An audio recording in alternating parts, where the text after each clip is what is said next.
1 घण्टामा चितवन र 2 घण्टामा सगरमाथा भन्ने कुराले धेरै मान्छेलाई हाँसो लगाएको छ के यो सम्भव छ अहोरात्र खटिएर प्राविधिक रूपले पनि अगाडि बढ्ने हो भनेदेखि असम्भव भन्ने कुरा केही छैन। विष्णु पौडेल पूर्व अर्थमन्त्रीले हावादारी भनेर संज्ञा दिए के यो बजेटले कुरो ल्याउनु भयो यो बजेटहरू चाहिँ आउने बेला यताउता गर्ने बेला विपक्षीले भन्ने नै हावादारी हो के। कम्युनिस्ट अर्थमन्त्रीले गरेको भाषणमा विदेशीहरूलाई पनि रियल इस्टेटमा हामी साझेदारी गर्न दिन्छौँ भन्ने चाहिँ ठिक हो। यो बजेटलाई राम्रोसँग कार्यान्वयन गर्नको निमित्त सुरुदेखि नै अनुगमन गर्ने एउटा टास्क फोर्स बनाइदिएर कुन मन्त्रालयले के गरिराखेको छ किन समस्या परिरहेछ भन्ने ढङ्गबाट गयो भनेदेखि केही सुधार हुन सक्छ। कर्मचारीले 15% पाए, 68 वर्ष माथिकाले 4,000 भत्ता पाए।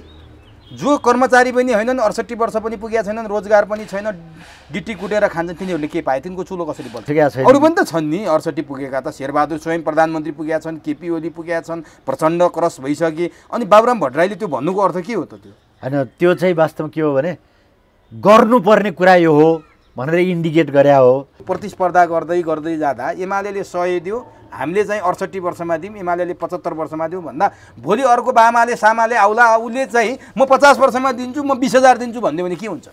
हो, यो चाहिँ प्रवृत्ति एकदम गलत हो।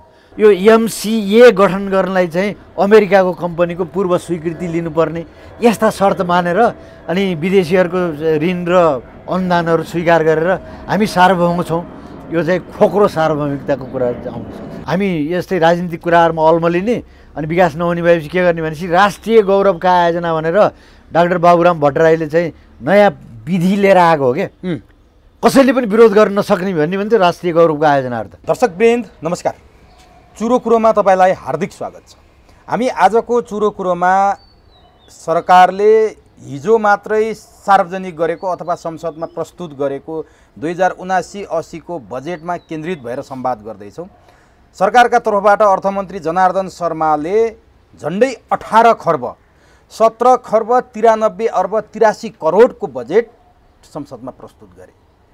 धेरैले जिब्रो टोकेका छन्, यति ठुलो आकारको बजेट के कार्यान्वयन गर्न सकिएला? प्रश्न चिन्ह खडा भएको छ। प्रमुख प्रतिपक्षले विरोध गर्नु त स्वाभाविकै हो, तर अरूहरूले पनि सामान्य रूपमा यो बजेटलाई स्वीकार्न सकेको अवस्था छैन। यो बजेट चुनाव केन्द्रित भयो, चुनावलाई लक्षित गरेर ल्याइयो, पपुलर खालको बजेट भयो। यसले खासै जनताको ग्रासरुटको त्यो पनि गरी खाने वर्गको प्रतिनिधित्व गर्न सकेन।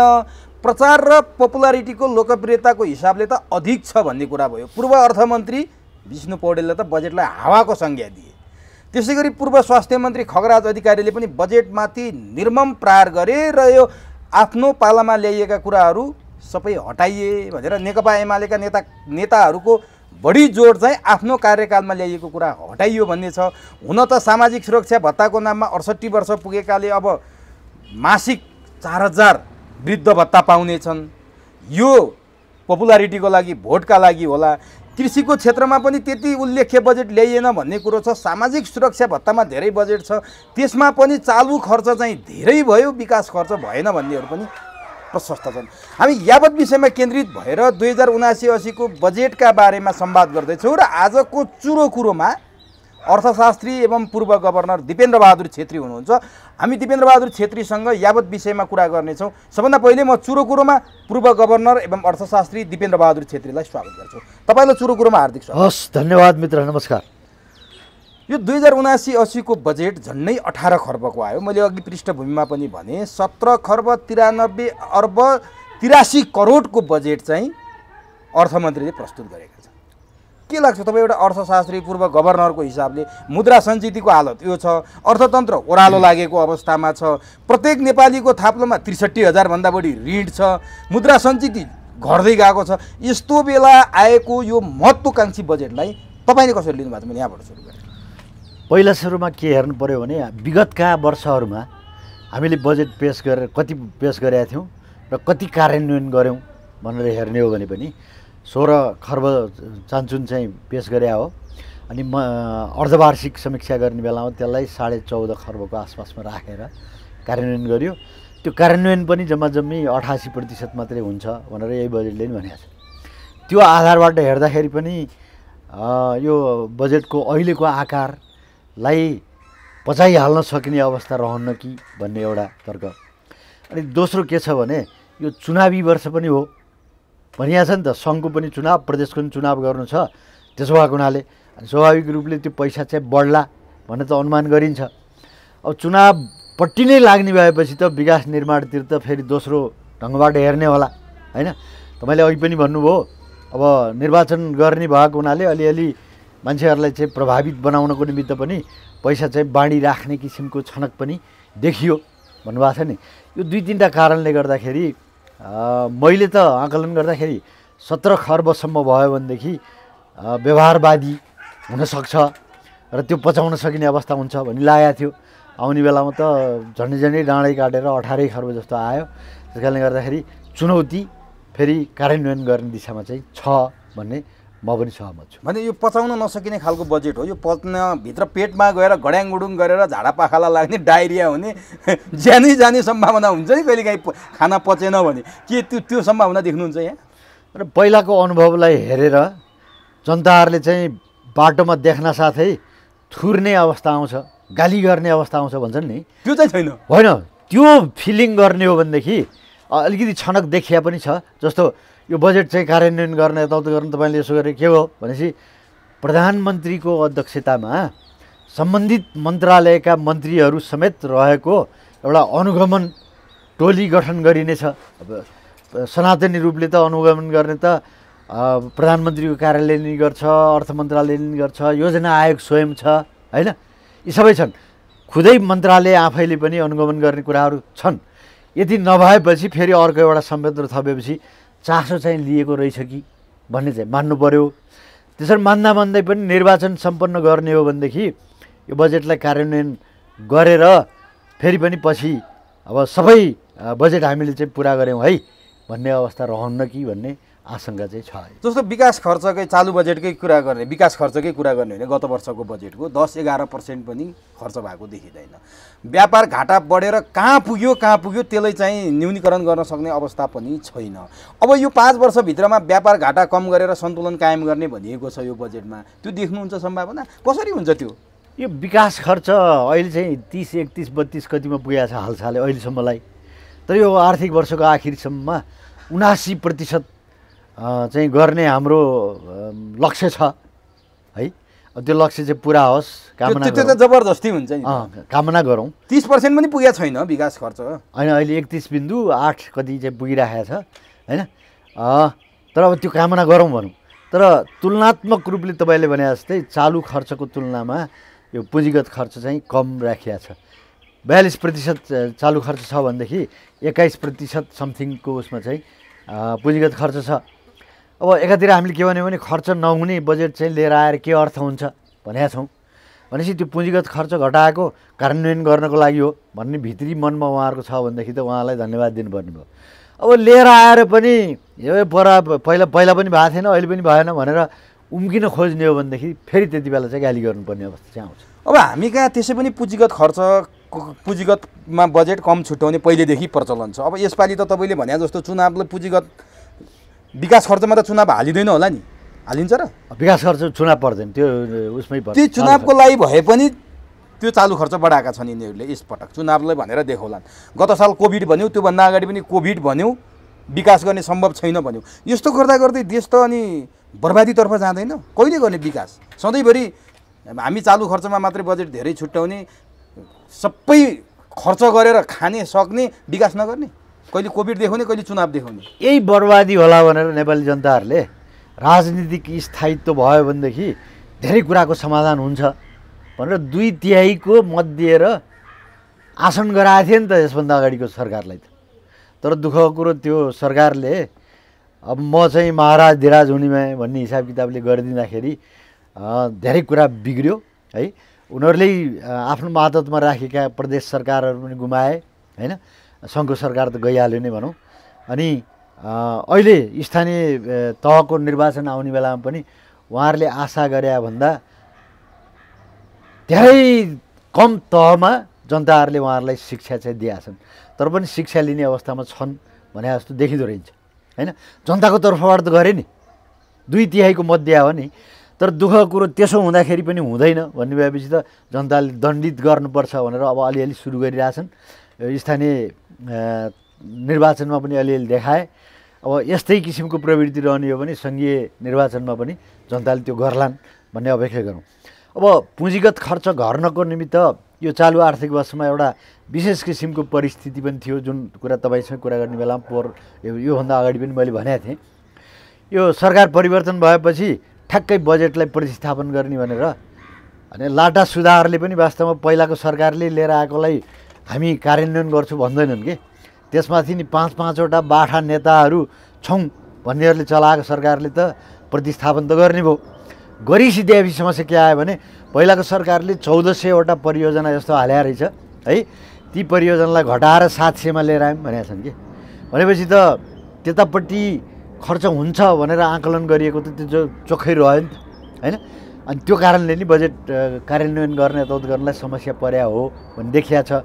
तर यी सबै अनुभवलाई हेरेर सरकारले चाहिँ निर्वाचन आफ्नो ठाउँमा छ, दैनिक प्रशासन चाहिँ आफ्नो ठाउँमा छ, विकास निर्माण चाहिँ वास्तवमा निरन्तरता लानुपर्छ भन्ने किसिमले सोच्ने हो भनेदेखि वास्तव विकास निर्माण नहुने भन्ने कुरो नै होइन। अब विगतमा नि मैले भनेको थिएँ, अब हामी यस्तै राजनीतिक कुराहरूमा अल्मलिने अनि विकास नहुने भएपछि के गर्ने भनेपछि राष्ट्रिय गौरवका आयोजना भनेर डाक्टर बाबुराम भट्टराईले चाहिँ नयाँ विधि लिएर आएको हो क्या। कसैले पनि विरोध गर्न नसक्ने भन्ने भने चाहिँ राष्ट्रिय गौरवको आयोजनाहरू त हो। त्यसो भएपछि तर दुःखको कुरो पछि ती सङ्ख्या पनि थपिए अनि गर्दा गर्दै त के भयो भने त्यसलाई बजेट पनि नहाल्ने, यो कसैको एउटा चाहिँ आकाङ्क्षाले ल्याइएको भनेर त्यसो गर्न थालियो। त्यसले चाहिँ वास्तवमा राष्ट्रले नै नोक्सान भोगिरहेको छ भन्ने हो। तर पनि अहिले पनि राष्ट्रिय गौरवका आयोजनाहरूलाई पनि फालिहाल्न सकेका छैनन्। यस्तो हो। त्यसैले विकास निर्माणप्रति दत्तचित्त भएर लाग्ने हो भनेदेखि हुन्छ भन्ने कुरामा असम्भव भन्ने त मूर्खहरूको डिक्सनेरीमा मात्रै हुन्छ। तर नि एउटा महत्त्वपूर्ण कुरा जस्तो यो बजेट त हामीले झन्डै 18 खर्बको ल्यायौँ, कहाँबाट आउँछ त यो? कहाँ खर्च गर्ने, कहाँबाट ल्याउने? पैसा ल्याउने स्रोत त यहाँ छुट्टाएको छ, जस्तै राजस्वबाट 69% चाहिँ राजस्वबाट आउँछ भनेको छ। अब यिनीहरूले यो चालु आर्थिक वर्षमा नै 11 खर्ब 52 अर्ब जस्तो उठ्छ भनेका छन् है कि। 9-10 अर्ब जस्तो त अहिले नै उठिसकेको अवस्था पनि छ। 1-1.5 महिना यो आर्थिक वर्षको आखिरीमा अलि उत्साह साथ त्यसरी आउँछ। अहिले 12 खर्ब 42 अर्ब जस्तो राजस्वमा उठाउँछौँ भनेका छन्। 11-52 यो साल नै आइराखेको छ भने त्यतिको चाहिँ त्यति ठुलो पनि कुरा चाहिँ नहुन सक्छ। राजस्व उठ्ने तपाईँ सम्भावना देख्नुहुन्छ? किनभने 11-52 अहिले नै यो आर्थिक वर्षमा छ भनेपछि त 12-42 भन्दा त्यति धेरै ठुलो कुरो त होइन नि त। अनि वैदेशिक सहायताको वैदेशिक अनुदानको जुन अपेक्षा गरेका छन् त्यो सम्भव छ यति बेला? त्यसमा भने मार खान सक्ने सम्भावना किन हुन्छ? वैदेशिकबाट चाहिँ 55 अर्ब 47 करोड, त्यो अर्बको हिसाब किताबले आउने भए हुनाले त्यो धेरै ठुलो रकम हो भनेर नमान्दा नि हुन्छ। तर पनि त्यसमा पनि सम्भावना के छ भने यिनीहरू निर्वाचनमा भुल्ने भए हुनाले अहिले चाहिँ हामीले ऋण सिन दिएर त्यतापट्टि किन जाने भन्ने दाताहरूको मनमा चाहिँ आउन सक्छ। भनेपछि सजिलो रहेछ त त्यसो भए तपाईँको भाषाअनुसार, तपाईँको पर्फर्मेन्स अनुसार त जस्तै राजस्व पनि उठाउन सक्छन्, वैदेशिक ऋण पनि पाउन सक्छन्, त्यो बाहेक आन्तरिक ऋणकै कुरा आयो, त्यो पनि कति छ र आन्तरिक ऋण त तपाईँको 2 खर्ब 56 अर्ब छ। यो त सामान्य कुरा भयो त भने बजेट कसरी ठुलो भएर अप्ठ्यारो देखिरहनु भएको छ तपाईँले? होइन, बजेट चाहिँ के हो भन्दाखेरि स्रोत र साधन आखिरीमा गएपछि यो अनुदान क्रमिक रूपले घट्दै गएको छ बाहिरीहरूले दिने हो, त्यो डर छ नि त। त्यो घट्दै गएको एउटा। अनि विदेशी ऋणकै विषयमा पनि मैले अलिअलि शङ्का व्यक्त गरेँ नि। निर्वाचन भएको हुनाले यिनीहरू सबै यतापट्टि लाग्छन्, त्यसैले हामीले दिएको ऋण पनि प्रयोग गर्न चाहिँ गाह्रो छ भन्ने भए हुनाले आउँदैन कि भन्ने आशंका गरे मैले। कारण चाहिँ त्यो है। तर त्यसो हुँदै पनि कुरा के छ भन्नुहुन्छ भनेदेखि यदि सरकारले अठोट गरेर होइन सबै मन्त्रालयहरूलाई क्रियाशील बनाएर ल तपाईँहरूले चाहिँ पाएको बजेट चाहिँ जानु पर्यो भन्ने हो भनेदेखि कर्मचारीलाई नै अलिअलि तेल त लगाइहालिएको छ तलब वृद्धि गरेर होइन, उनीहरूले नि जाँगर देखाउलान्। अनि उद्योगपतिहरूलाई पनि अलिअलि चाहिँ निजी क्षेत्रलाई अब यो निजी सार्वजनिक संयुक्त रूपले काम गर्ने भनेर कतिपय परियोजनाहरू है छुट्याएको छ है। त्यसो भएपछि त उनीहरू पनि खुसी होलान्। अब अहिले नि तपाईँले यसो हेर्नुहोस्, रियल इस्टेटमा 20% विदेशीहरूले लगानी गर्न पाउने भनेर छुट दिएछ नि त। यसको विरोध भएको छ धेरै। होइन विदेशीहरूले नेपालमा रियल इस्टेटको कारोबार गर्न लगाएर के नेपाललाई विदेश बनाउन खोजे हो, यो त काहीँ पनि छैन भनेर केही मान्छेहरूले विरोध गरिरहेछन्। यो ठिक हो? यो त्यही क्षेत्रमा लागेकाहरूले पहिल्यैदेखि अरण्य रोदन गरे विषय पनि हो। हामीले चाहिँ यत्रो यत्रो खर्च गरेर बनायौँ, नेपालीहरूले नै लिन सक्ने क्षमता र यताउता चाहिँ आउँदो रहन्छ भने अब विदेशीहरूलाई जस्तो सेयर मार्केटमा पनि 10% चाहिँ सेयर उसमा त तपाईँले भनेको विप्रेसनबाट आउनेहरूको निमित्त आइपिओमा नै छुट्याउने भनेको छ। त्यो त नेपालीहरूकै कुरा आयो होइन। यो सेयर मार्केटमा नि विदेशीहरूलाई नि दिनुपर्छ, त्यसो भने एकदम भाइब्रेन्ट भएर आउँछ भन्ने किसिमको कुरोहरू त छ होइन। तर पनि सरकारले त्यताबाट निर्णय लिइराखेको अवस्था छैन। त्यस कारणले बिस्तारै बिस्तारै अब कम्युनिस्ट अर्थमन्त्रीले विदेशीले पनि रियल इस्टेटमा चाहिँ 20% ल्याउन गर्न सक्छन् भनेपछि त उहाँहरूमा पनि अलिअलि त्यो परिवर्तनका कुराहरू चाहिँ आउन थालेछन् भनेर त मान्नुपर्ने भयो। यो के ठिक हो? कम्युनिस्ट अर्थमन्त्री, तपाईँको भाषा सापट ल्याएँ मैले, कम्युनिस्ट अर्थमन्त्रीले गरेको भाषणमा विदेशीहरूलाई पनि रियल इस्टेटमा हामी साझेदारी गर्न दिन्छौँ भन्ने चाहिँ ठिक हो? अब पुँजी नै आएन, तरलताको अभाव भयो भनेर कराइराख्दाखेरि कहीँ न कहीँ बाटो खोल्न पर्यो भन्ने त हो। तर त्यहाँ नियमन बनाउन सक्ने अवस्था चाहिँ आउँछ कि। तर कम्युनिस्ट अर्थमन्त्री भन्न सुहायो त त्यस्तो गर्नेलाई अप्ठ्यारो पर्यो भन्दैमा नेपालमा आएर तिमीहरू जे पनि गर्न सक्छौ भनेर छुट दिए जस्तो भएन? कम्युनिस्ट अर्थमन्त्रीले त यस्तो गर्न नमिल्ने। तर कहिले कहिले अभिव्यक्ति के आउँछ भने एकदम नियो लिबरलिजमका एडभोकेट गर्ने सम्माननीय प्रधानमन्त्री हुनुहुन्छ। अनि मैले केही कुरा लिएर गएँ भने धेरै कम मात्रै मेरा कुराहरू सुनिने अवस्था नै आउँछ। तर यसपटक भने यो ज्येष्ठ नागरिकको लागि सम्माननीय प्रधानमन्त्रीले 65 वर्ष बना भनेर निर्देशन दिनुभएको छ है। अनि उहाँले रोइ कराई गरेर भए पनि होइन यसले त थ्याक्न गाह्रो छ भनेर 68मा पुर्याएको चाहिँ देखिएको छ। लेनदेन वास्तवमा यसरी नै हुँदो रहेछ अलिअलि त। भनेपछि कम्युनिस्ट अर्थमन्त्री सम्माननीय प्रधानमन्त्रीको चङ्गुलमा पर्नुभयो भनेर बुझ्नु पर्यो यो रियल इस्टेटको कुरा। त्योभन्दा 5 दलभित्र रहेको हुनाले अरू दलको पनि विचार सुन्नुपर्ने भएको हुनाले उनीले आफ्नो मात्रै कुराहरू लाद्न सक्ने अवस्थामा छैनन् भनेर मान्नुपर्ने। अब यो तपाईँले सामाजिक सुरक्षा भत्ताको कुरा ल्याइहाल्नुभयो। सामाजिक सुरक्षा भत्तामा चाहिँ नि यो अनुत्पादक खर्च चाहिँ सरकारले बढी गर्यो।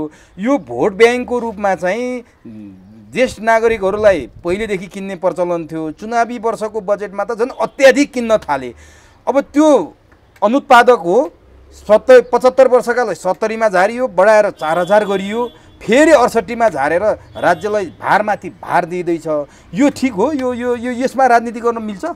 यो सस्तो लोकप्रियताको निमित्त यसरी एकपछि अर्को है सहुलियतहरू थपिँदै जाँदाखेरि नि यसले समस्या के ल्याउँदो रहेछ भने 2 खर्बभन्दा अलि बढी चाहिँ सामाजिक सुरक्षामा चाहिँ पैसा खर्च गरिएको छ, मतलब छुट्याइएको छ। जबकि स्वास्थ्यमा र शिक्षामा त्यो दुईटा जोड्यो भने मोरलेस सामाजिक सुरक्षा बराबर हुँदो रहेछ कि। हामीले जोड दिनुपर्ने त शिक्षा स्वास्थ्य हो नि त।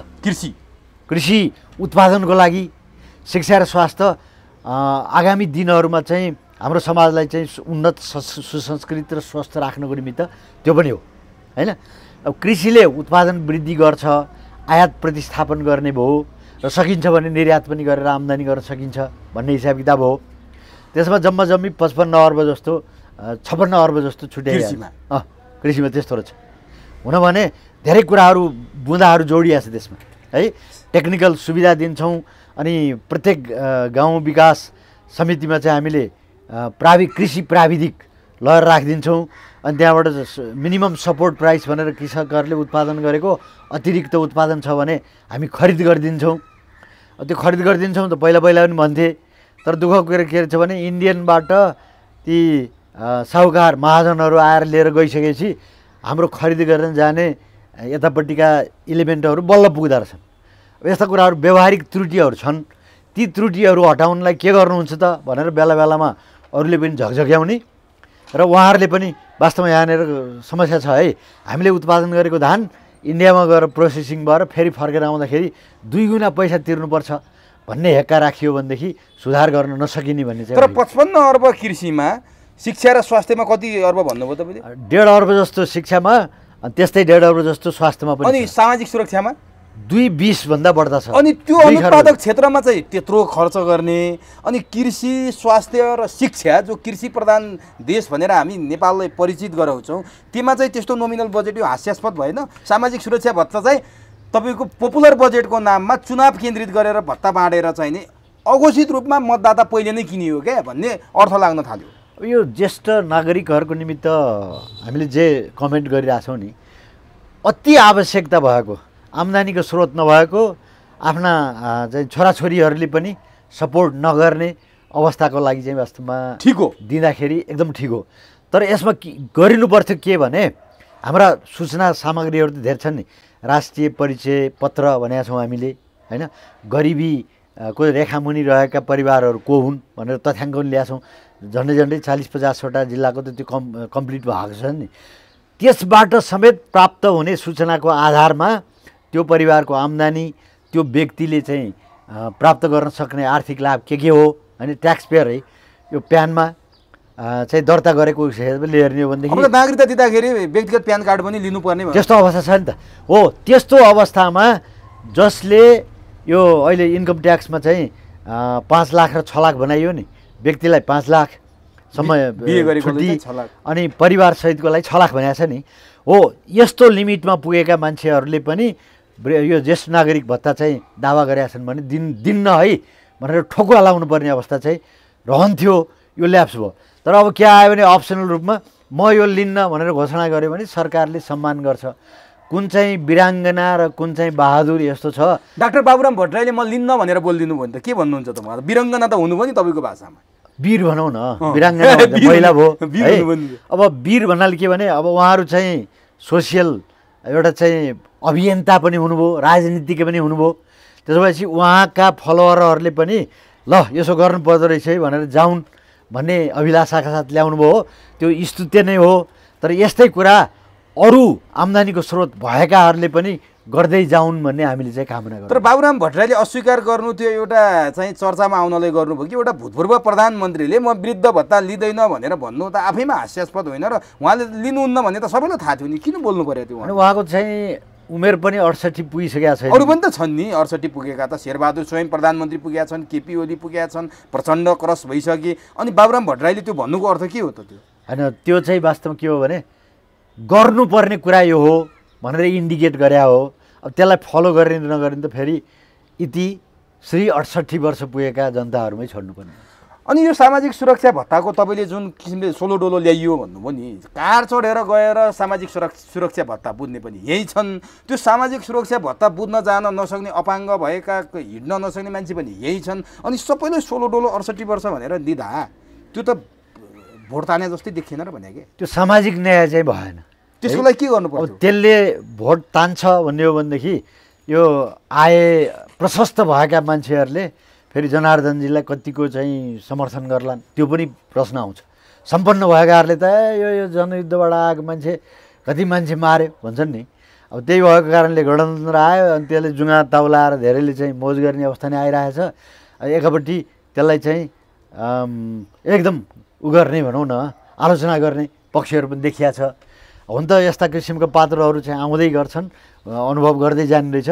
तर आफूले मुलुकको अवस्था के हो र मैले गर्नुपर्ने के हो भन्ने कर्तव्य पनि लिएर जाने हो भनेदेखि त्यो त्यति नराम्रो कुरा होइन। तर विवेकमा चाहिँ के भने, यसभन्दा अगाडि विष्णु पौडेलजीले के गर्नुभयो भन्दाखेरि राम्रो आम्दानी भइराखेका मान्छेहरूलाई नदिने भनेर इन्डियन पेन्सन पेयरहरू अनि ब्रिटिस उसबाट पेन्सन पाउनेहरूलाई यसभन्दा अगाडि कटाएको थियो। तर विष्णु पौडेलजीले चाहिँ होइन होइन यो चाहिँ छोडिदिनुपर्छ, यो उमेरले पाउने हो भनेर छोडिदिनु भयो। त्यसो भएको हुनाले नै अहिले सायद यो चुनावमुखी अवस्थामा आइराखेका बेलामा यसलाई चाहिँ यी सबै कुरो निटिकुटी गरेर कसैलाई दिने कसैलाई नदिने राख्नुहुन्न कि भन्ने छ। तर केही इन्डिकेटर त बनाउनु पर्थ्यो नि, यसले पाउने यसले नपाउने भनेर बनाउँदा पैसाको दुरुपयोग हुन्थेन? हो, त्यो अघि भने जस्तै जसलाई यो पैसा नदिँदाखेरि पनि उनीहरू बाँच्न सक्दैनन् भन्ने हुन्थ्यो, जो सम्पन्न छन् उनीहरूको लागि त्यो आवश्यकता छैन। त्यो त झन् जाँड खाएर खर्च गर्ने अवस्थामा जान्छ कि भन्ने डर छ। तपाईँलाई के लाग्छ? जस्तो यो 75 वर्षबाट मनमोहन अधिकारीले 100 रुपियाँ दिन सुरु गर्नुभएको थियो 2051 सालमा, हुँदा 68 वर्षमा 4000मा झऱ्यो। यो अब हरेक वर्ष अथवा हरेक चुनावी वर्षमा मत पाउन र लोकप्रियता हासिल गर्न उमेर पनि घटाउँदै जाने, पैसा पनि घटाउँदै जाने हो भने अबको 20 वर्षमा नेपालको अर्थतन्त्रले यो धान्न सक्ला नसक्ला, अथवा यसो गर्दै जाँदा त 50 वर्षकोलाई चाहिँ हामीले वृद्ध भत्ता बाँड्नुपर्ने दिन आउँला। यो प्रतिस्पर्धा गर्दै गर्दै जाँदा एमाले 100 दियो, हामीले चाहिँ 68 वर्षमा दिउँ, एमाले 75 वर्षमा दिउँ भन्दा भोलि अर्को बामाले सामाले आउला, उसले चाहिँ म 50 वर्षमा दिन्छु, म 20,000 दिन्छु भन्यो भने के हुन्छ? हो, यो चाहिँ प्रवृत्ति एकदम गलत हो। औद्योगिक राष्ट्रहरूमा पनि एकदम कमजोर आर्थिक अवस्था भएका, रोजगारी नभएकाहरूलाई न्यूनतम बाँच्नको निमित्त आवश्यकता पर्ने भनेर त्यस्तो भत्ता दिइन्छ। त्यसलाई डोल भन्छन् अङ्ग्रेजीमा कि। तर यदाकदा कस्तो देखिँदो रहेछ भने यसरी पाइन्छ भन्ने भएपछि कहिले पाइने हो, त्यहाँ त हप्तामा अनि 15 दिनमा दिने चलन छ है। कहिले यो 7 दिन जाला र अनि त्यो लिएर आएर जाँड खाउँला भनेर बस्ने पनि छन्। यसले चाहिँ मान्छेलाई अल्छी बनाउँछ, दुरुपयोग हुन्छ, त्यो आफ्नो ठाउँमा छ। तर एकदम आवश्यकता परेको निमित्त त यसले फेरि उसको के मृत्यु सञ्जीवनीको काम पनि गरिराखेको अवस्था छ। कतिपय आमाहरू वृद्धाहरू नि, ओहो यो भत्ताले मैले त मेरी छोरी माइतमा आउने बेलामा पनि यसो जाने बेलामा बस चढेर जान भन्ने दिन सकेकी थिइनँ, यसले मलाई मद्दत गरेको छ, तिनी त धेरै वर्षसम्म बाँचुन् भन्ने नै सुनेको छु मैले। त्यस्ताहरूको लागि त असल हो। अब कसैको लागि खातैमाथि खात भनेर दिँदाखेरि यो दुरुपयोग हो भन्ने कुरो छ। अनि यो घट्दै घट्दै वर्ष पनि घट्दै जाने, पैसा बढ्दै जाने अवस्था आयो भने के होला भविष्य? होइन, त्यो धान्न सक्दैन। एक दिन यस्तो अवस्था आउँछ, जसरी तपाईँलाई भनौँ न पेन्सन लिनेहरूको सङ्ख्या बढेर गयो नि त। त्यसो भएको हुनाले सरकार के भन्यो भने योगदानमा आधारित पेन्सन मात्रै पाउनुहुन्छ है तपाईँले, अब सरकारले चाहिँ सम्पूर्ण बेहोर छ भन्ने कुरा हुँदैन भनेर गयो। जस्तै पछि गएपछि यसलाई पनि ऱ्यासनलाइज गर्ने भनेको तर्कसङ्गत किसिमबाट एक ठाउँमा ल्याउने। एक दिन बन्द हुनसक्छ यो। अनि बन्द भन्नाले जति जो आवश्यकतामा परेका छन्, निडी भन्छौँ नि, त्यस्ताले बाहेक अरूले नपाउने अवस्था हुनसक्छ। अर्को जोखिम तपाईँ हामीले नदेखेको के छ भने अहिलेसम्म त हाम्रो अर्थतन्त्रमा युवाहरूको शक्ति बढी छ होइन। यो के वृद्धहरू चाहिँ अलिक कम छन् भन्ने हो। क्रमिक रूपले त के भने स्वास्थ्यकोमा चाहिँ ल्याएको इम्प्रुभमेन्ट जस्तो कारणले लन्जिभिटी त बढाएको छ नि, उतापट्टि सङ्ख्या बढ्ने अनि पैसा पनि बढाएर लिएर जाने भएपछि त अर्थतन्त्र त खोजमा पार्ने अवस्था आयो नि त। अहिले नि भनियो नि 2 खर्बभन्दा बढ्दा चाहिँ सामाजिक सेवामा नै सुरक्षामा नै खर्च गर्न थालिन्छ भने विकास निर्माण केमा गर्ने हो त भन्ने तर्सो अहिले नै छ।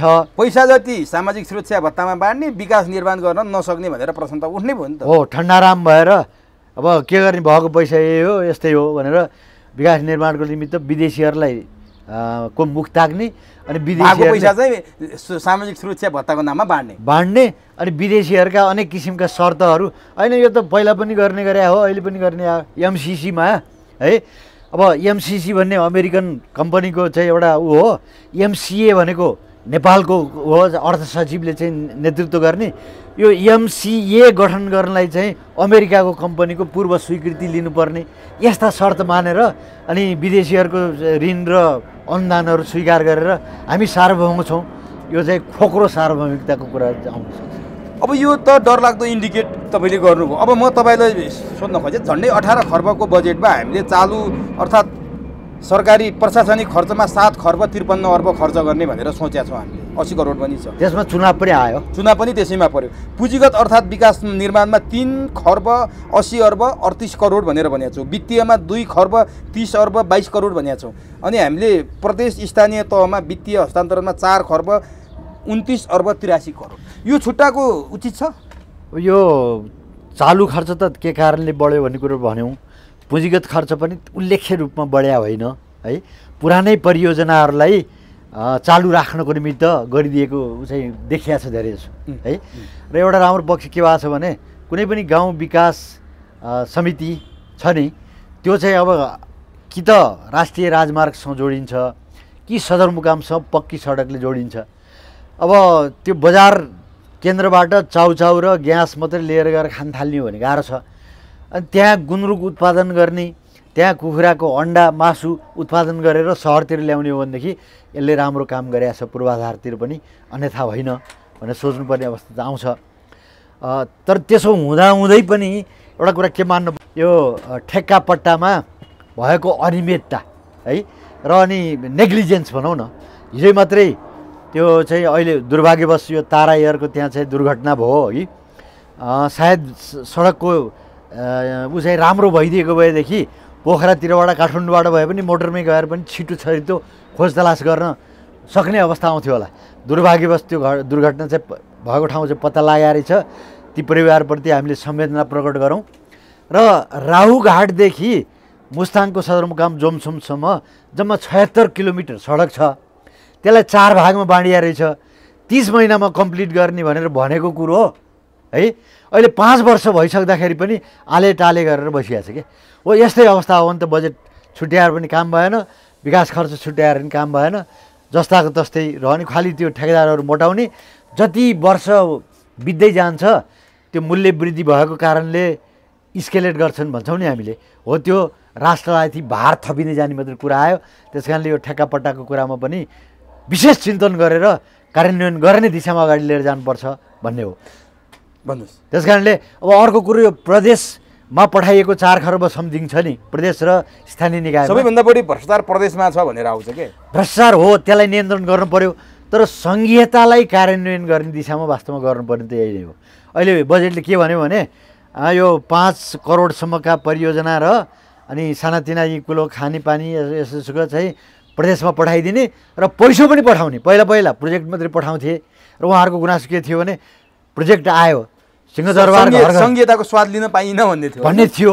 अब उहाँहरूलाई पनि अब यो महालेखा परीक्षकको प्रतिवेदन लिएर अख्तियारले पनि स्थानीय तहमा भ्रष्टाचार बढाएको छ है भनेर जे इन्डिकेट गरेको छ नि, त्यसमा उहाँहरूको पनि भिजिलेन्स हुने र अनि यो स्थानीय तहकाहरूलाई चाहिँ कसरी फाइनेन्सको चाहिँ परिचालन गर्नुपर्छ भन्ने विषयमा तालिम दिने र त्यो दिशाबाट चाहिँ दण्ड र पुरस्कारको कुरा ल्याउन सकियो भनेदेखि एकैचोटि त समाधान हुँदैन है।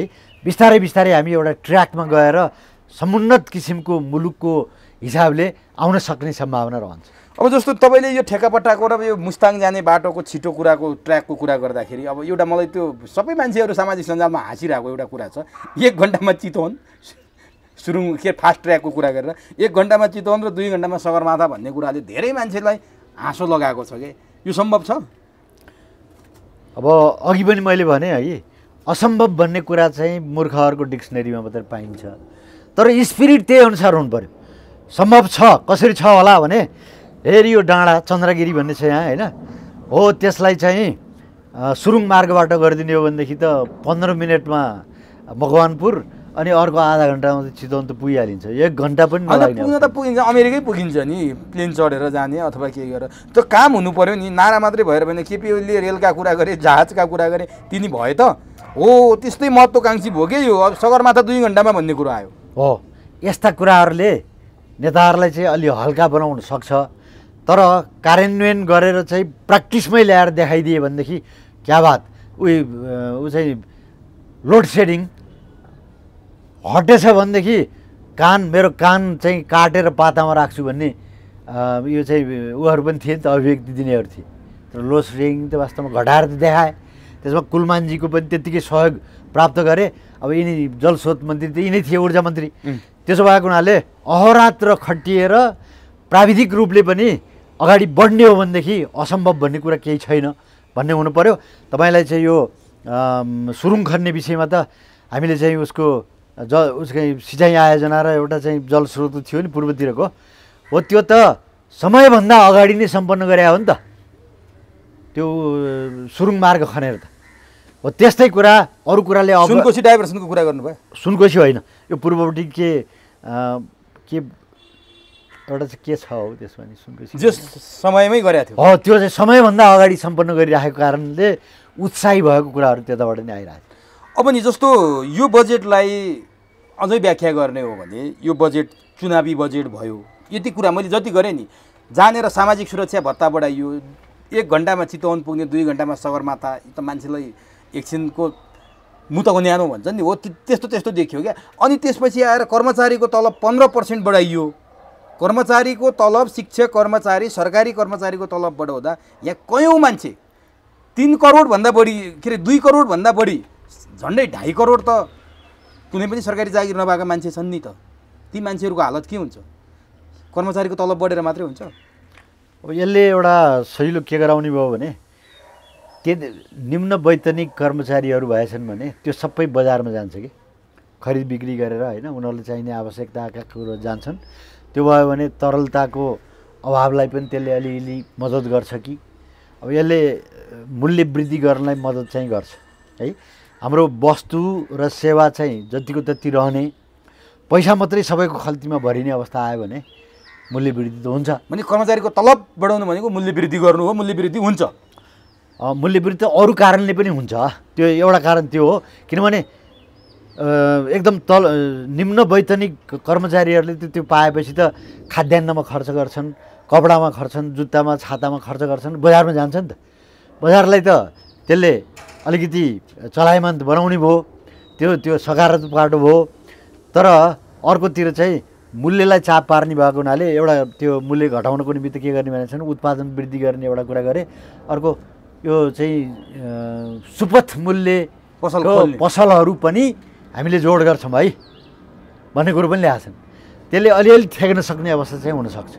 होइन, मैले भन्न खोजेँ नि जस्तो कर्मचारीको 15% तलब बढ्दा केही मान्छे त हो नि कर्मचारी, सबै मान्छे त कर्मचारी छैनन्। शिक्षक कर्मचारीलाई छोडेर शिक्षक कर्मचारीले त बजारमा महँगी बढ्ला, 15% तलब बढेको छ, त्यो चाहिँ उनीहरूको ठ्याक्कै ब्यालेन्स होला, सन्तुलनमा होला। तपाईँ हामी जस्ता भुइँ मान्छे, हुन त तपाईँ त अझ सरकारको कर्मचारी पनि हो, भुइँ मान्छे जो गिटी कुटेर खाने मान्छे छ, जो काम गरेर बिहान काम गरेर बेलुकाको चुलो बाल्ने मान्छे छ, त्यस्ता मान्छेलाई यो झन्डै 18 खर्बको बजेटले कहाँ छोयो, तिनीहरूलाई कहाँ सम्बोधन गर्यो, यो बजेट भाषणबाट तिनीहरू के पाए? महत्त्वपूर्ण कुरा यहाँ छ नि। हो, यसपटक चाहिँ 10% गरिबी घटाउने हिसाबले यो बजेटको तर्जुमा गरिएको हो भनेको छ है। अब त्यो इलेक्ट्रिक चुलो प्रत्येक घर परिवारलाई दिन्छु, 20 युनिट चाहिँ न्यूनतम चाहिँ त निःशुल्क छ भनेर पहिल्यै घोषणा गरेको छ होइन। अनि त्यस्तै अब सुपथ मूल्यका पसल हो भनेदेखि रिजनेबल मूल्यमा उनीहरूले चाहिँ सामान पाउलान्, त्यसले पनि अलिअलि राहत देला। र अनि मृगौला के बिरामीहरूको निमित्त 5000 भत्ता महिनाको हामी दिन्छौँ भनेको छ र निःशुल्क उपचार पनि दिन्छु। 100 कति प्रकारको औषधि निःशुल्क बाँड्ने पनि भनेको छ, 96 भनेको छ गाडी जस्तो निःशुल्क दिने भनेको छ। तर त्यो निःशुल्क बाँड्ने नाममा चाहिँ पाउनु पर्ने वर्गहरूले पाउन् र बाँड्ने पनि काम होस् के। यहाँ त के भयो भने एक हप्ता चाहिँ बाँडे जस्तो गऱ्यो अनि त्यसपछि सकियो भन्ने चलन पनि छ, त्यसमा पनि भ्रष्टाचार हुने यताउता गर्ने कुराहरू होलान् है। अब त्यसलाई नियमित गर्ने दिशामा चाहिँ चनाखो रहनुपर्ने हुन्छ र निम्न वैतनिक के अरे चाहिँ उसमा भएका भनौँ न तल्लो स्तरमा परेका घर परिवारलाई पनि के गरिरहेछ भनेदेखि रोजगारी दिने, प्रधानमन्त्री रोजगार कोषबाट के गर्ने, कृषिमा उद्यमशीलताको निमित्त के गर्ने, अनि विपन्न वर्गको निमित्त घर दिने, घर बनाइदिने भन्ने पनि कुरा गरेका छन्। यस्ता विभिन्न किसिमहरूबाट चाहिँ अगाडि लिएर जाने र 8% को आर्थिक वृद्धि गर्छौँ। त्यो सम्भव छ हो, यही कुरा छ अचम्मको कुरा। जबकि गत साल 5 पोइन्ट कति थियो त्यो पनि हामी पुरा गर्न सकेका छैनौँ भने अनि 6% भनिएको थियो, 5.84 चाहिँ हुन्छ भनेर तथ्याङ्क विभागले नि भन्यो र यो बजेटमा पनि अहिले यति हुन्छ भनेर। 8 त बडो महत्त्वकांक्षी भएन, यो सम्भव छ। यही कुरालाई चाहिँ विष्णु पौडेल पूर्व अर्थमन्त्रीले हावादारी भनेर संज्ञा दिए क्या यो बजेटले। कुरो ल्याउनु भयो, यो बजेटहरू चाहिँ आउने बेला यताउता गर्ने बेला विपक्षीले भन्ने नै हावादारी हो क्या। तर मैले यसो विचार गरेँ, वास्तव हावा र दारी भन्दाखेरि नि अहिलेको अर्थमन्त्रीलाई एकजना ठुलै विपक्षीका नेताले के भन्नुभयो भने मुखभरि मुसाको जस्तो दाडी लिएर बसेका मान्छेले बिरालोलाई जिस्क्याउँछ भन्थे नि।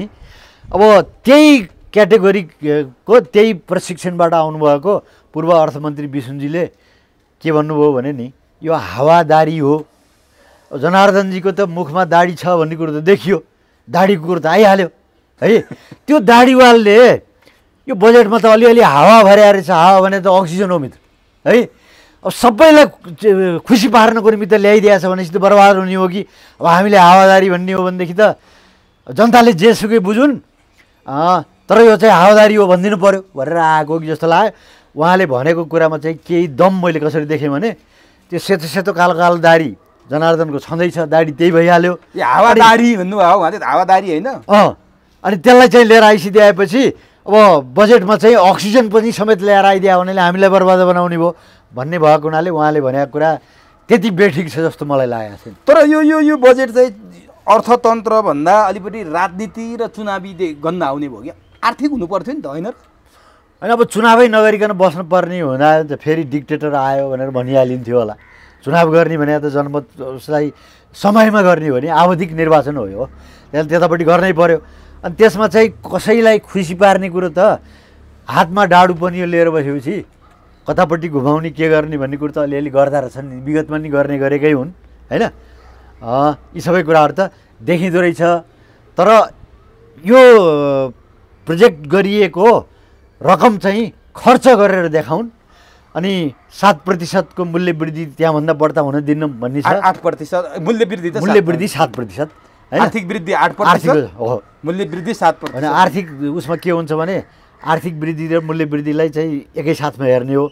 भर्चुअल त रियल इकोनोमिक ग्रोथ है, वास्तविक आर्थिक वृद्धि भने त 1% भयो नि, किनभने 7% त मूल्य वृद्धिले खाइदिने नै भयो होइन।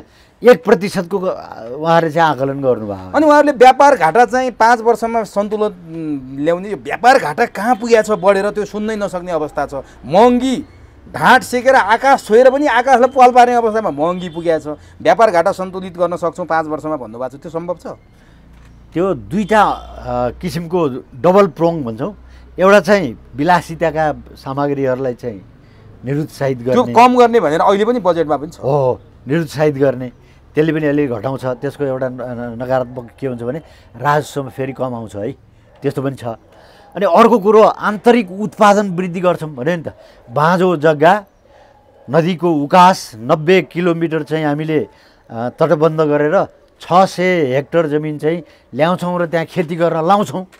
अनि बाँझो जमिन राख्ने प्रविधिलाई चाहिँ हामीले यो प्रदेशसँग चाहिँ कोअर्डिनेसन गरेर यो घटाउँछौँ। सिँचाइ लिएर जान्छौँ, मल बिउ समयमा दिन्छौँ। अहिले तपाईँ मल बिउ समयमा दिन्छौँ भनिरहँदा बल्ल मल किन्ने पैसा 15 अर्ब कति छुट्टाएको छ मलको लागि।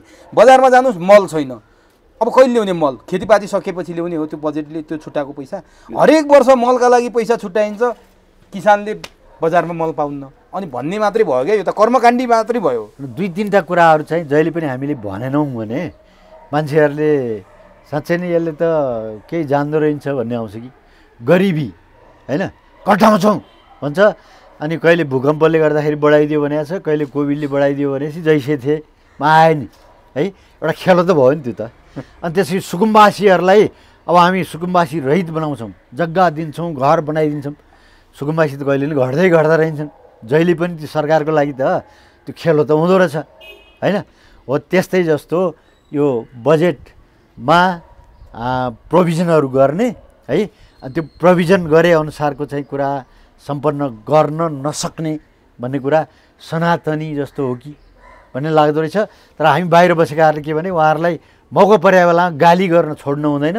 त्यसो गऱ्यो भनेदेखि बजियाहरूले हामीले जेसुकै गरे पनि बाहिर बसेर थाहा पाउँदो रहेछन् है भन्ने डर हुन्छ र अनि मती पलायो भनेदेखि यसलाई चाहिँ कार्यान्वयन भने व्यापार घाटा घटाउन सकिन्छ। 5 वर्षको कुरा गर्नुभएको छ नि, उत्पादन वृद्धि गरेपछि। तर उत्पादन वृद्धि गर्ने तपाईँले बाँझो जग्गामा चाहिँ खेतीपाती लाउने, सिँचाइ गर्ने भन्नुभयो नि, अनि सँगसँगै उहाँले अर्को पनि भन्नुभएको छ, युवाहरूलाई वैदेशिक रोजगारमा जानको लागि चाहिने श्रम मन्त्रालयलाई उहाँले जे कुरा भन्नुभएको छ, युवा जति चाहिँ वैदेशिक रोजगारमा विदेश पठाउने अनि यहाँ बाँझो जमिन खेती गर्छु भनेर सम्भव छ? होइन, नयाँ गन्तव्य र राम्रो आम्दानी भएको ठाउँमा पठाउँछौँ भन्ने कुरो छ। तर उनीहरूलाई त्यताबाट फर्केकाहरूलाई त अनेक सुविधा दिएर यहीँ अल्झाएर उद्योग उसको त्यहाँ ल्याएको एक्सपर्टिज उद्योगमा छ भने त्यतिपट्टि लगाइदिने, अनि कृषिमा छ भने कृषिमा लगाइदिने, त्यो पनि एउटा कुरा छ होइन। उत्पादन वृद्धि भयो भने आयात प्रतिस्थापन हुने भयो। 3 खर्ब बराबरको त कृषिमा आधारित रहेका पशु पक्षीदेखि लिएर अन्नपात र फलफुलहरू आयात गर्दा छौँ नि हामीले। यसलाई त हामीले सम्बोधन गर्न सक्छौँ नि त। अनि ऋण बिनाको कुरा भयो, अनि सरकारलाई ऋण बिना गर्दै जाने, किसानलाई ऋण बिना गर्ने, सामाजिक सुरक्षा भत्ता बाँड्ने, अनि हुन्छ हाम्रो आर्थिक उन्नति। अब ऋणकै कारणले उनीहरू चाहिँ खडबड भएर यो चाहिँ भनौँ न यो जग्गा जमिन नै लिलाममा जानुपर्ने अवस्थामा आएकाहरूलाई पनि त हेर्नु पर्यो। तर ठुल्ठुला ठगहरू भनौँ न अहिलेसम्म त्यो अनुदान 14 अर्ब रुपियाँ चाहिँ कृषिमा चाहिँ अनुदान दिए रहेछ। तर त्यो कहाँ गयो? उत्पादन त हुँदो रहेछ, बाहिरबाट आयात गर्नुपर्ने रहेछ भनेपछि अहिले चाहिँ उत्पादनमा आधारित भएर हामीले चाहिँ यो अनुदान दिन्छौँ भनेका छन् नि। त्यस कारणले उत्पादन वृद्धि गर्नको निमित्त 2-3 तिरबाट चाहिँ माखे साङ्लो पारेर लिएर आएको हुनाले केही हुन्छ कि भन्ने अनुमान गरौँ। तर पनि फेरि मेरो भनाइ के हो भनेदेखि यो बजेटलाई राम्रोसँग कार्यान्वयन गर्नको निमित्त सुरुदेखि नै अनुगमन गर्ने एउटा टास्क फोर्स बनाइदिएर कुन मन्त्रालयले के गरिराखेको छ, किन समस्या परिरहेछ भन्ने ढङ्गबाट गयो भनेदेखि केही सुधार हुन सक्छ। अब जस्तो कृषि उपज ढुवानीका लागि कृषि एम्बुलेन्सको व्यवस्था भनेको छ, यो एउटा नयाँ कुरा सुनियो। सरकारले भूमिहीन दलितलाई आगामी 3 वर्षभित्र आवास उपलब्ध गराउने भनेको छ। यी दुईटा चाहिँ बडो महत्त्वकाङ्क्षी कुरा पुरा हुन सक्छन्। यो कृषि एम्बुलेन्स भने त जुन बेलामा कोभिडले थलो पार्यो, किसानले उत्पादन गरेका छन्, बजारमा पुर्याउन नसक्ने भएपछि चितवनमा र यो स्याङ्जा जिल्लाको फेदीखोला गाविस भन्नेमा उनीहरूले त्यो एम्बुलेन्स प्रयोग गरेर कृषकहरूको उत्पादन चाहिँ उपभोक्तासम्म पुर्याइदिएको थिए र सक्सेसफुली आएको हुनाले राम्रो कुरो गरेँ भन्छु म। त्यो अब्स्ट्रक्सन आएको बेलामा मात्रै प्रयोग हुने कुरा हो, त्यसलाई विकल्पको रूपमा लिएको मात्रै हो। अनि त्यो ग्यास चुलो वितरण छ नि अनुदानको रूपमा, कतिपय ठाउँमा सबै ठाउँमा बत्ती पुगेको छैन, हरेक नेपालीलाई एउटा ग्यास चुलो अनुदान भनेको छ, यो पनि सुहाउने कुरा भयो र। अब नपुगेको ठाउँमा विद्युत पुर्याउनको निमित्त कुलमान घिसिङजीलाई पहिला त बिजुली पुर्याउनु पर्यो नि। हो, कुलमान घिसिङजीलाई ल यी ठाउँमा नपुगेको हुनाले तिमीले चाहिँ जोरदार उसबाट चाहिँ लिएर जानु पर्यो है, सबै नेपाली बराबर हुन्। अब त दार्चुलाको एउटा दूर गाउँमा जन्म्या एकदम अहिले पिछडिएको भनेर भने मान्छे पनि राष्ट्रपति हुनसक्छ भन्ने किसिमको शिक्षा दिने हो भनेदेखि उहाँले पनि जाँगर चलाएर हो त नि। 10 लाख पर्यटक भित्राउन सम्भव छ आगामी अहिलेको यो उत्साहजनक किसिमको परिस्थितिले सम्भावना छ, तर फेरि दुर्भाग्यवश यस्तै दुर्घटनाहरू हुँदै गरे भनेदेखि फेरि टुरिस्टहरू आउनलाई पनि गाह्रो हुन्छ कि भनेर सोचे। अहिले नै 2 जना जर्मन नागरिक पर्नु भएको रहेछ, 4-5 जना भारतीयहरू पर्नु भएको छ, यो दुःखद घटना भएको छ। यी सबै कुराहरूलाई कन्फिडेन्स दिलाउने किसिमको वातावरण सिर्जना गऱ्यौँ भनेदेखि वास्तवमा 10 लाख भने त्यति गाह्रो कुरो। किसान पेन्सनको कुरा पनि छ नि, यो यो यो सम्भव छ? किसान पेन्सन र सर्वसाधारण जनतालाई पनि पेन्सन दिने भनेको छ, तर त्यसमा के भने योगदानमा आधारित भनेको छ है। किसानले पनि उत्पादन गरेर चाहिँ आय गरिसकेपछि जति लयर दिन्छन् त्यसमा चाहिँ 10% सरकारले थपिदिने भनेको छ। यो सञ्चय कोष जस्तै भयो, कर्मचारीको सञ्चय कोष जस्तो है, त्यो कुरो आफ्नो ठाउँमा रह्यो। त्यसै सर्वसाधारण जनता पनि जो यो सोसियल सेक्युरिटीको यसको नेटमा परेका छैनन् र आम्दानी गर्छन् भने उनीहरूले पनि त्यसरी गरेको आम्दानी कहीँ लगेर जम्मा गर्छन् भने त्यसलाई पनि पछिको निमित्त सरकारले चाहिँ थप दिएर कार्यक्रमभित्र पार्ने भन्ने कुरा गरेको छ। अब जस्तो यो अर्को एउटा चाहिँ सिंहदरबारबाट ग्यास विस्थापन गर्ने भन्ने कुरा आयो, यो यो यो सम्भव छ? यो त सिम्बोलिक मात्रै हो है। र सिंहदरबार के भनिएको छ भने 24 घन्टा इलेक्ट्रिसिटी चाहिँ यहाँ आइराखेको हुनुपर्छ भन्ने पहिला पनि थियो, तर यदाकदा त्यो चाहिँ बत्ती गएर समस्या आएको घटनाहरू पनि छन् होइन। इलेक्ट्रिसिटी छ भने त अरूलाई हामीले निर्देशन दिएर ल यो यसरी चाहिँ इलेक्ट्रिक चुलो चलाऊ भन्छौँ भने सरकारी नियन्त्रणले के अरे चाहिँ निकायहरूले त्यसो गर्न नसक्ने भन्ने केही हुन्छ। त्यस कारणले यसलाई बजेट प्राप्त भयो र त्यसमा रहेका जोखिमहरू न्यूनीकरण गर्नको निमित्त कर्मचारीहरूलाई तालिम दिने यताउता गर्ने गरियो भनेदेखि वास्तवमा 3 महिनाभित्र गरिने भनेको छ, त्यो समय पनि पर्याप्त छ, असम्भव चाहिँ छैन। अब म अन्तिमतिर छु। बजेटको धेरै कुरा गरियो, अघि मैले भने नि मुद्रा सञ्चितको हिसाब गर्ने हो भने 5 अर्बमा आइपुग्यो होला होइन, 9 अर्ब चान्चुनको उसमा छ, 6 बढ्दै गएको छ, बढेको छैन के होइन। बढ्ने क्रममा पनि अलिअलि के आइरहेको छ भने तपाईँलाई प्रत्यक्ष वैदेशिक लगानी गएको महिनामा अघिल्लो सालको त्यही अनुसारको तुलनामा हेर्ने भने 16 अर्ब रुपियाँ चाहिँ बढेर छ होइन। हुन त तपाईँले त्यही भन्नुभएको थियो 16 अर्ब भने चाहिँ ठुलो कुरो हो भन्नुहुन्छ, तर मरुभूमिमा त सानो थोपा पानी पनि त वास्तवमा त्राण दिने हुन्छ होइन। यस्तो जटिल छ अर्थतन्त्र, डामाडोल अवस्थामा पुगेको तपाईँसँग योभन्दा 2-3 एपिसोड पनि मैले कुरा गरिसकेको छु। यस्तो अवस्थामा यस्तो महत्त्वकाङ्क्षी बजेट ल्याएर जनतालाई हात्ती आयो फुस्सा भन्दा अरू हुने के छ त सम्भावना? हात्ती आयो फुस्सा बजेट ठुलो भएको कारणले भन्दा पनि कार्यान्वयन हुन नसक्ने कारणले हो कि भन्ने मात्रै हो। फुस्सा हुन सक्ने सम्भावना छ होइन। त्यो अब विगतका अनुभवहरूलाई लिएर उहाँहरूले सबै आफ्ना अङ्ग प्रत्यङ्गहरूलाई चाहिँ परिचालित गर्ने यताउता गर्न जानुभयो भनेदेखि यस्तो हुँदैन भन्ने चाहिँ म भन्छु। अनि अर्को टुरिस्टहरूको सङ्ख्या बढेर गएको तपाईँसँग भने नि मैले, मार्च महिनामा 48,000 बढे भनेर भनिएको छ, अप्रिल महिनामा 52,000 पुगे, यो त उत्साहजनक हो नि त। अब त्यो पनि त आम्दानीको स्रोत त हो है। त्यस्तै यो विदेशमा रहेका हाम्रा फरेन मिसनहरूलाई मैले तपाईँसँग सल्लाह दिने क्रममा पनि त्यो भनेको थिएँ क्या जस्तो लाग्छ। विप्रेषण भित्र्याउनको निमित्त पनि उहाँहरूले कोसिस गर्नु पऱ्यो। त्यो शब्दावली त्यहाँ पर्या छैन क्या हो, होइन भने ऋण दिनको निमित्त, ग्रान्ट दिनको निमित्त र पर्यटकहरूलाई यतापट्टि ल्याउनको निमित्त, नेपाली वस्तुहरू त्यहाँ आयात गराउनको निमित्त अब हाम्रा मिसनहरूले काम गर्नेछन् भन्ने बजेटमा भएको हुनाले तपाईँ आशावादी हुनुहुन्छ? होइन, प्रयास त गरिरहेछ नि त। अब यसलाई चलायमान बनाउनको निमित्त समयमा बजेट पठाइदिने र अनि त्यो काम भयो कि भएन भनेर उहाँहरूले चाहिँ अनुगमन गर्ने हिसाबमा जानुभयो भनेदेखि यसलाई चाहिँ निराशै हुनुपर्ने। आर्थिक सूचाङ्क चाहिँ डरलाग्दा छन् होइन। तपाईँलाई मैले के भन्न खोजेँ भने बजेट भाषण हुनुभन्दा एक दिन अगाडि मात्रै हामीले थाहा पायौँ कि 18 खर्बभन्दा बढी ऋण छ, हरेक नेपालीको थाप्लोमा 63,000 भन्दा बढी ऋण छ। यस्तो बेलामा 18 खर्बभन्दा बढी ऋण छ, झन्डै 18 खर्बको बजेट छ। अब यसलाई कसरी लिने? हेर्नुहोस् त, डरलाग्दो होइन कुरो? हामी डराएको मात्रै हौँ, अझै हामीसँग चाहिँ ऋण लिन सक्ने क्षमता चाहिँ छ। श्रीलङ्कामा 125 जिडिपीको कुल गार्हस्थ्य उत्पादनको 125% चाहिँ ऋण ल्याएर छ। हाम्रो त जम्मा 40% मात्रै छ अहिले त। होइन, श्रीलङ्का हुने त हामी त्यति ल्याएर होइन, त्यसबाट श्रीलङ्का भइन्छ भन्ने कुरै होइन। हाम्रा आर्थिक गतिविधिहरू र हाम्रो समयमै भिजिलेन्स राख्ने भनौँ न, जुन हामीले शिक्षा पायौँ होइन, यसले त्यो बाटोतिर जाँदैनौँ भन्ने कुरामा त ठोकुवा लाएर अहिले नि भन्न सकिन्छ।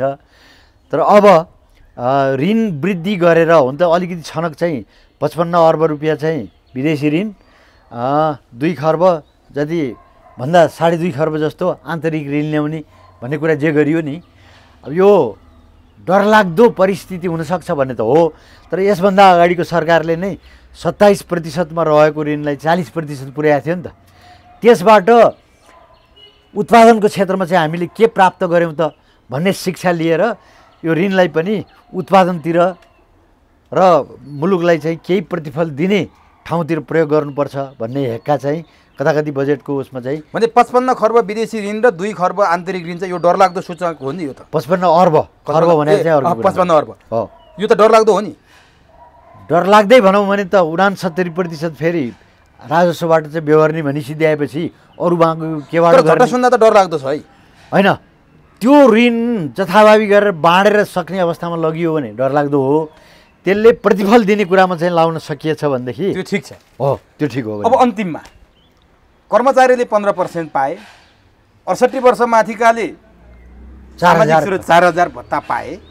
जो कर्मचारी पनि होइनन्, 68 वर्ष पनि पुगेका छैनन्, रोजगार पनि छैन, गिटी कुटेर खान्छन्, तिनीहरूले के पाए? तिनको चुलो कसरी बल्छ ल भन्ने हो। उनीहरूको लागि अब यो मूल्य वृद्धि भइहाल्छ कि भन्ने डरले गर्दाखेरि सुपथ मूल्यका पसलहरूलाई चाहिँ व्यापक गराउने, मोबाइल पनि गराउने, अनि सबै गाउँ विकास समितिमा पनि राख्ने भनेपछि त्यसले अलिअलि मद्दत गर्ला।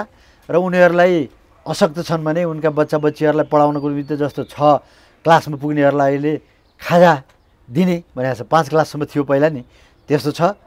र अनि प्रत्येक परिवार जो चाहिँ विपन्न हो उसलाई चाहिँ रोजगारी, न्यूनतम 100 दिनको रोजगारी दिने प्रधानमन्त्री रोजगार कोष को उस माध्यमबाट भनेको छ। आय आर्जन गर्ने अवसरहरू पनि दिलाउने र विकास निर्माणका कामहरूबाट पनि उहाँहरूले अलिअलि आय आर्जन गर्न सक्नुहुन्छ भन्ने आधारबाट कुनै पनि मान्छे भोकैले लौ न म खान नपाएर चाहिँ खतम हुने भएँ भन्ने अवस्था आउँदैन भन्ने आशा गरौँ भित्र। हस्, समय दिनुभयो। यो बजेटमा तपाईँले धेरै सकारात्मक कुराहरू देख्नुभयो। कार्यान्वयन गर्न सके श्रीखण्ड छ, नगरे खुर्पाको बिड छ भन्ने तपाईँको आशय मैले बुझेँ। समय र संवादका लागि तपाईँलाई हार्दिक धन्यवाद। ल, तपाईँका पनि लाखौँ लाख दर्शकहरूको बिचमा, श्रोताहरूको बिचमा जुन मलाई चाहिँ मौका दिनुभयो मेरो विचार राख्ने, तपाईँहरूलाई धन्यवाद छ। नमस्कार।